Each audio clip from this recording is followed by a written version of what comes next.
G'day, welcome to another episode of HSEQ Leaders Podcast for the 2026 edition. And today we have Phil Woodhouse, off to a raging start. I got your first name wrong, Phil. Phil Woodhouse joining us today.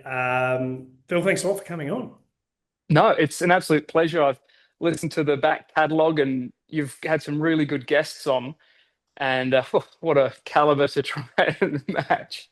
Well, it is great to have you on, mate. And for those that don't know, and thank you for being on. But for those of you, we've known each other now for probably going on 2 years. But for Yeah. those of you out there and the listeners that don't know you, Mhm.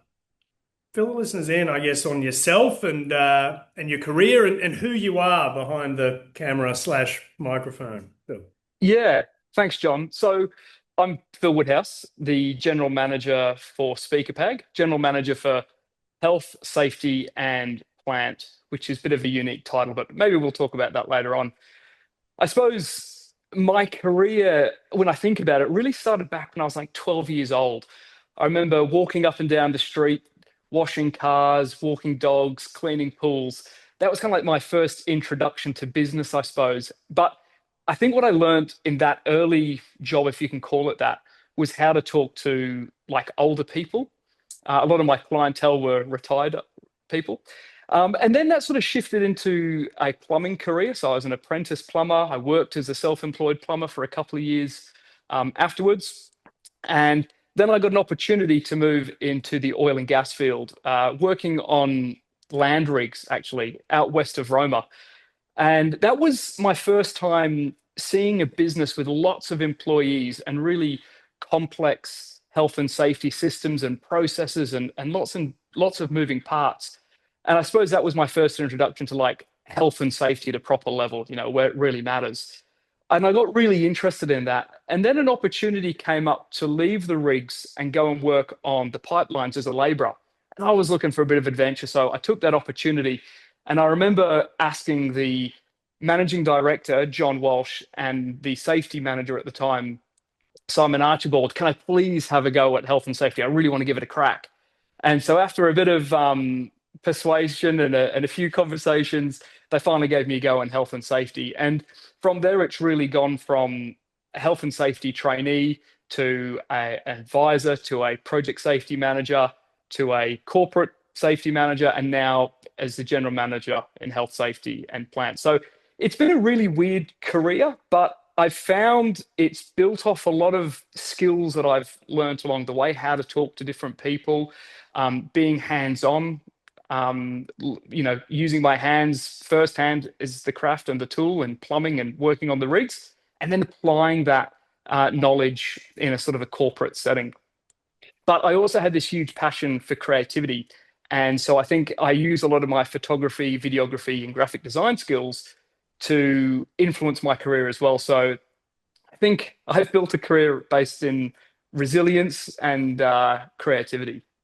We're going to come to the creativity. Actually, we'll Sure. come back to the safety. Perhaps we'll go and talk Yeah. about. At this point, I always ask, in my line of work, I think there's so much more than just a professional context in terms of who we are. So, who are you? Yeah. Touching on that creativity piece, who are you outside of your professional capacity as a GM, Phil?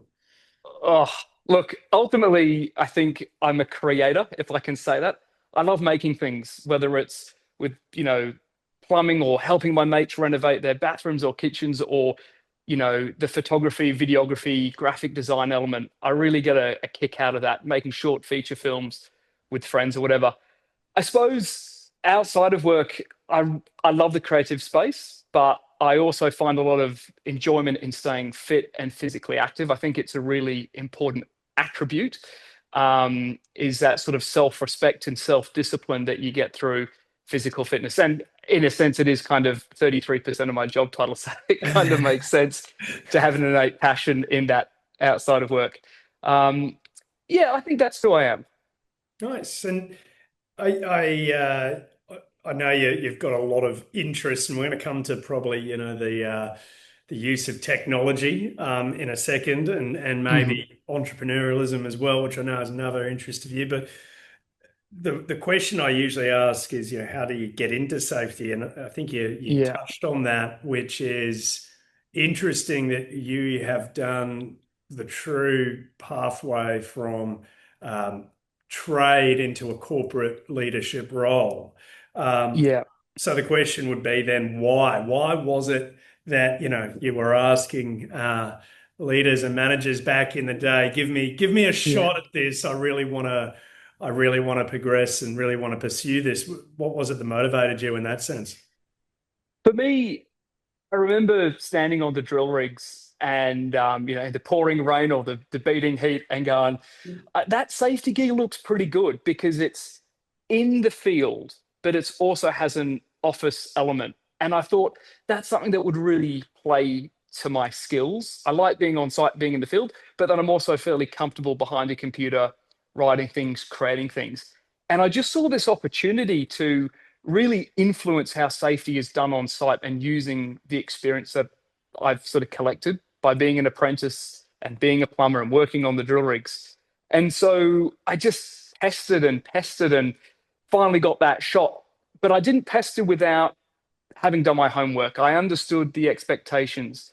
I understood that really for anyone to take you seriously, I needed a certificate for in health and safety and any other strings that I could add to my bow, the breath alcohol testing, the training and assessing, it's courses like that that really help round out you as a safety professional. I think really helped me look a lot more attractive to a potential employer. But I remember at the time it was really hard. It took me 5 or 6 months of sending off resumes for someone really to give me a go. So there was certainly a lot of persistence and just looking for someone to give me a go. Um, and you mentioned that there around going off on your own bat, getting a cert for getting all of the site tickets that are needed. Yeah. When you made that transition from a uh, I guess a workforce operator to moving into a safety professional, Mhm. um, what was the biggest lever you go back outside of that that you would give your younger self? The biggest, the biggest lesson I would give myself, okay, say yes.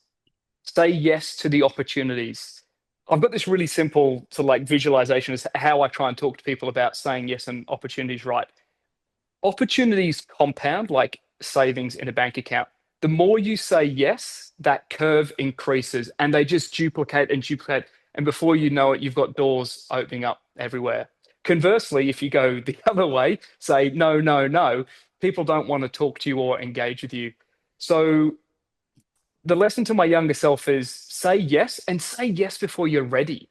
I wasn't ready to do a postgrad certificate in health and safety. I wasn't ready to do an MBA, but jumping in, having a go and saying yes is what I would tell my younger self. But I still tell myself that every day when I'm asked to do things that I'm a little bit uncomfortable about, like this podcast. Say yes. On that though, I just want to segue a little bit because Hmm. you've continued learning, and I think we've talked about it, and it's one of those things that I talk about.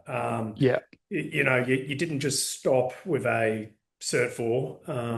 How important, as well as saying yes, how important do you think it is to, I guess, keep improving yourself and keep training and developing and I guess taking that, either official learning or unofficial courses, etc. How important do you think that is for Yeah. rounding out a professional career? I think it's fundamental. You have to want to invest in yourself before companies are going to want to invest in you. It's as simple as that for me. And I was able to self-fund a lot of my own qualifications because that was my motivator. If I'm putting my money on the line to do an MBA, I'm more motivated to do it. And I think I think it's so valuable. I mean, at the end of the day, it's your career. It's not your company's career.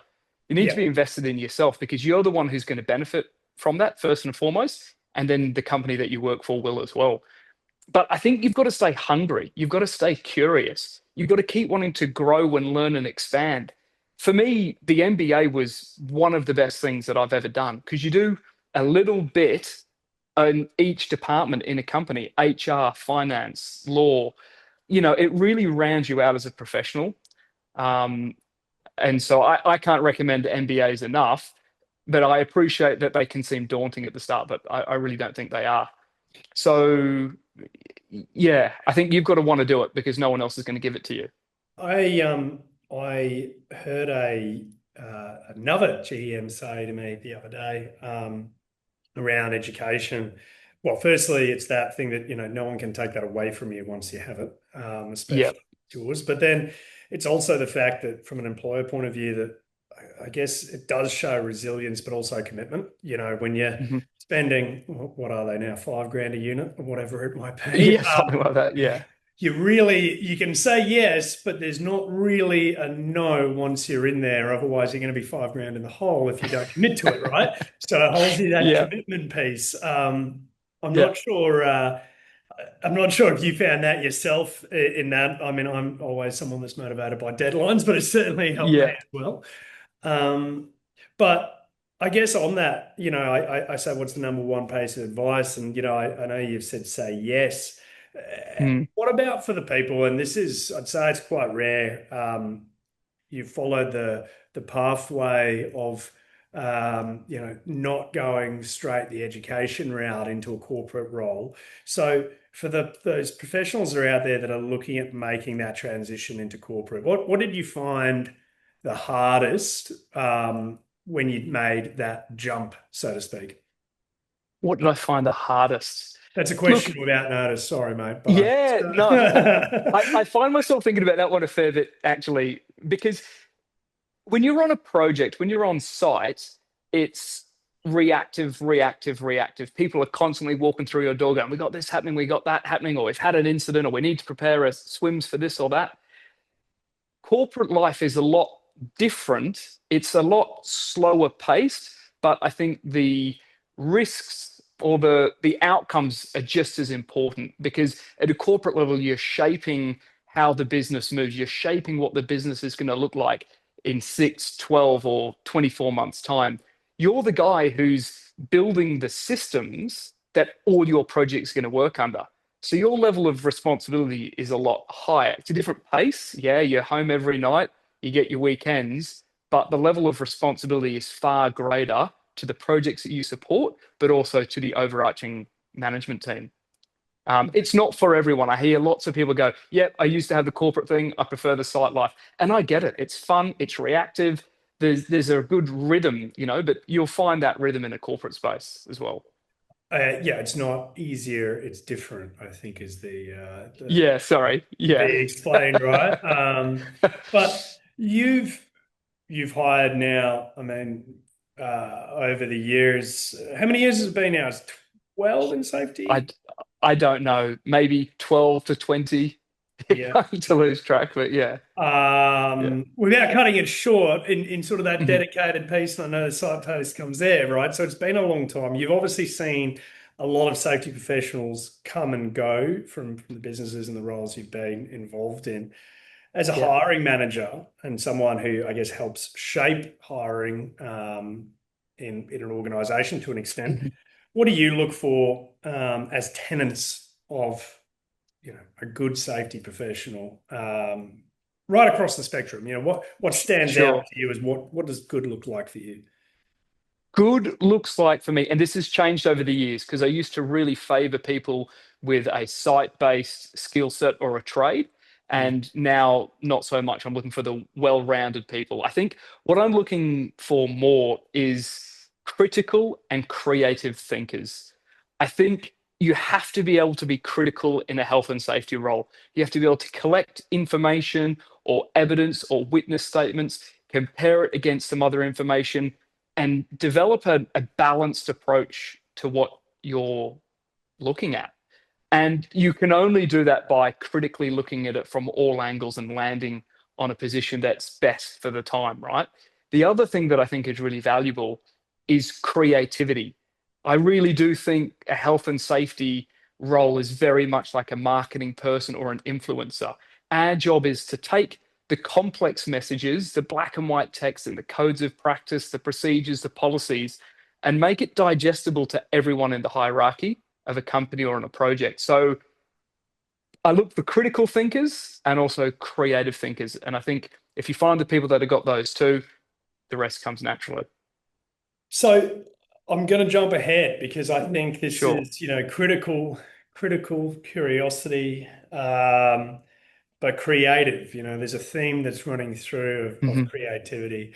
Um, Yeah. we talk around the evolving profession, but let's talk about creativity and how you're implementing that in your current role. That's probably Yeah. not on your position description. They're not looking for a creative marketing director in hiring safety, a GM of safety necessarily, but it's something that you've Yeah. grasped with both hands. So let's dive into that. How are you implementing that in your day to day? So in my day to day, so I think people use, oh, what's the answer here? How am I employing creativity into day to day? Look, the medium that I like to use creativity first and foremost is photography and videography and then graphic design. Okay. They're sort of my foundational key building blocks. But I appreciate not everyone has that. Another way I'd like to build creativity that everyone has access to is with a whiteboard. Get in a mate who's in the office who doesn't restrict your thinking, who doesn't restrict your ideas, and get him to come in and just start throwing around some ideas around a challenge that you're facing, and then just whiteboard those ideas up. And this is something that has only really been happening in the last 6 months in my life. Punch that into ChatGPT. Say, ChatGPT, give me something with this is my problem statement. These are some ideas I've got, and be honest and brutal with the feedback that you give me. And I've found ChatGPT to be really good at shaping my somewhat scattered ideas sometimes into one. And so that's a skill set, or that's an approach, should I say, that doesn't require you to be a creative person, because we aren't all creatives, right? But everyone can just throw out some ideas and then formulate a strategy and a structure with ChatGPT. Um, there's a lot of talk in the market right now, especially from thought leaders, and I know my mate Cam Stevens, who's been on here as well, talks a lot around it, around I guess the uh, AI not taking the jobs of safety professionals, but Yeah, potentially people using AI without, or ChatGPT for that matter, without as a way to do their job, hmm, versus using it as an addition to your job. Obviously, uh, you're close to a digital native in terms of your point of your yeah, career growing up with. So, I mean, how do you see that? I guess the relationship of how professionals can be using AI and how professionals can be using technology then in the future. Not necessarily using it to write risk assessments, yeah, but to use yeah, it to augment and elevate their capacity in a business. Sort of like you've said there around brainstorming. But is there anywhere yeah, else you're using it in your capacity? yeah. So for me, the AI has a huge space in analyzing the data that you might get from your Excel spreadsheets and help you sort of interpret some of that information. It's been very helpful when we've had to communicate swims, for instance, to people who perhaps English isn't their first language. And we've been able to have it translated and then provide that documentation to the person. Now, obviously, there's a lot more steps to that. That's a very high level way we've done. I'm explaining that here. And so that's been quite effective. Um, and I guess there's a lot of smarts coming out around the driver fatigue systems, monitoring the eyes, making you aware of when your drivers have had incidences. So I think there's a lot of scope still for AI to grow. So talk to me around, leadership in that sense. You've obviously had leaders. You're Mhm. a leader now in a business. What is what does that mean to you, and how do you lead in your function? Okay. The first bit of advice that I got, I think, when I started on the drill rigs was, and I was, a green hat, no idea what was going on, was the standard you walk past is the standard you accept. And for some reason, that has stuck with me. And so that might mean if there's a piece of rubbish on the ground, you take the time to pick it up, you put it in the bin. Or if a barricade has fallen down, you take the time to put it back up. But if you walk past that, then you're accepting that in your workplace. You're accepting that lower standard. And so for me, first and foremost, in a leader, the standard that that leader walk past is the standard that they accept. But I also think leaders need to be really aware of how people see them and understand that human nature is built off mimicry, right? It's what we do as soon as we're born. And I had this analogy which I use all the time whenever we're kicking off a new project. So picture a petri dish, right? And in the middle of that petri dish is a little black dot of bacteria. Now, that little black dot, bear with me, it's not too insulting. That little black dot of bacteria is your project management team. That's your core assembly of corporate managers, safety managers, enviro, everyone that you're going to need on a project, right? And as the project grows, it just duplicates what was already there. The culture just replicates from that initial core. So by the time you have 300, 500, 800 people on your project, if you've not established a really strong culture and leadership mentality at the core, by the time you get this big, it's very, very difficult, if not impossible, to try and control. So I think leaders at all levels of that need to understand that they just need to be aware of how they're perceived by everyone around them, above them, below them, next to them. And especially if you're fortunate enough to be on a project at the very start, understand that everyone is mimicking your behaviors, your attitudes, and your values. I think that's a really good point. We do see that as well, right? That you can have Mm, one project, for example, in a business. I'm not saying about your business, but sure we've seen this over time. One project that's really high yeah, performing, and not just in safety performance, but across the board. And another yeah, that's the opposite. Same business, right? But yeah. that breakdown has happened, and one is a better performer than the other, right? Systems, processes, all identical, but that cultural piece is also can be project specific, Mm, right? mm. So talking further on leadership, I mean, you've also had leaders. You're also pretty well read yourself. Who's been an influence on you and your professional life? I've been very lucky. I've had really good mentors at every stage throughout my career, but also all the jobs that I've done. So when I was plumbing, one of my mentors was my first boss, Dean Harrison. He was a plumber, and I got to sit with him every day. It was a one-man band doing plumbing jobs, and I got to see the challenges of running a small business, finding the work, doing the job, and then all the invoicing and the whole systems that go with running a business. In health and safety, my biggest mentor would have to be Simon Archibald, and we're still friends today. Simon just had this ability to get people on side and to create opportunities and was just a really big influence on every project. People just seemed to really enjoy what he had to do and had to say, and he didn't tolerate nonsense. So it was a great balancing act that I got to witness. And John Walsh, who's my managing director at the moment, he is he's the one who opened the door. He's the one who first gave me my contract to be a health and safety professional, and he's still my manager now 12 years later. And so he's really been a mentor in just believing in me and keep pushing me and pushing me. And then I've also had some great mentors like Tom Marks, Ollie Crosby, and Andy Parker. They're all exceptional individuals who have given me the opportunity to flourish and to learn. And I guess most importantly, accept the fact that I'm bringing creativity and my videography skills and cramming that into a health and safety role.